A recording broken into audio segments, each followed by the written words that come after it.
So, first question, yesterday at the panel, you mentioned that when you were 15, starting out, representation wasn't really your main focus.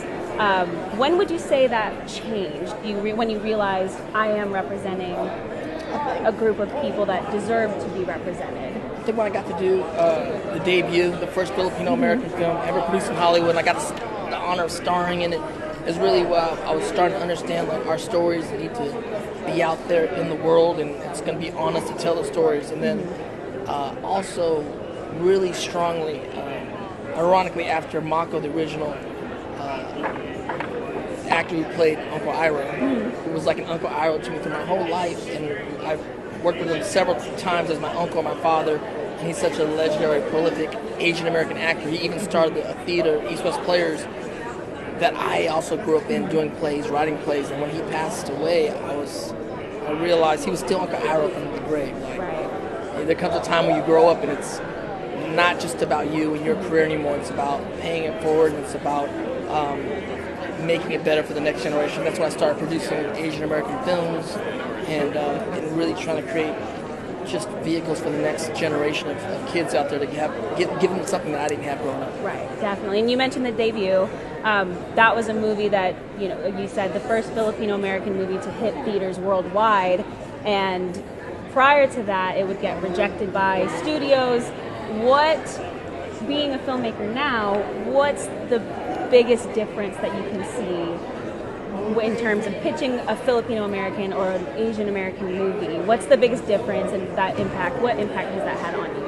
I mean, it's great to feel that I was a part of a generation, including people here like and whatnot, that we helped usher in which became like Crazy Rich Asians, which was a big bang, which exploded, and people started understanding like our stories are viable and are needed in this whole just quilt of what stories are in America or in pop culture in Hollywood. And so the thing about it is like we just have to tell more stories, and I just feel honored to be a part of that whole process, and the generation that's helped do this. I think it goes back to like trying to just pay it forward to the next generation. And the thing that's changed is that we're kind of us telling our stories. It's not other people telling stories about us or just having us in their stories, which is also viable and it's a part of their experience.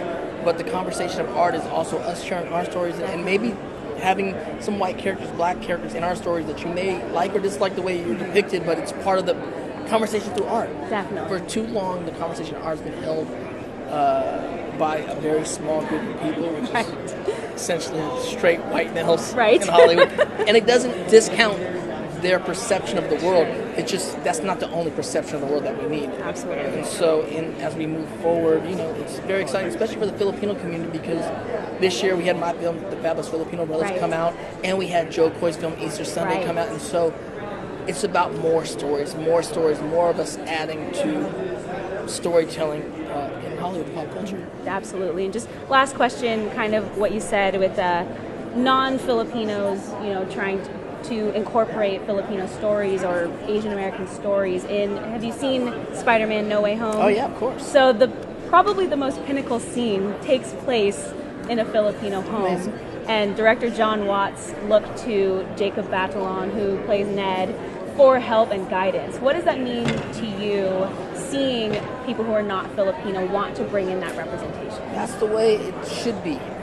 It's so great to see Alola on screen, and shout out to Jacob, and here in Tagalog on screen in a big Marvel film. That's the shift. The shift is going to groups, whether it be Filipino or whatnot, and approaching it with respect and approaching it with, wanting to know. Wanting to go, how do we make this more authentic? How can we, I want your point of view on it. That's the shift where in times coming up with that, they would just throw it out. It doesn't really matter which can do it, and it may not matter as much back then. And it didn't matter as much back then, which is fine. It's not a judgment on those days. It's just that we're living in a new time where we're all inundated with so much media outside of the studio system. We have internet, and we see the real people. We see real Filipinos, real Koreans, real every culture being real people. And you go, why aren't these people on movies acting anything like the real people I see online.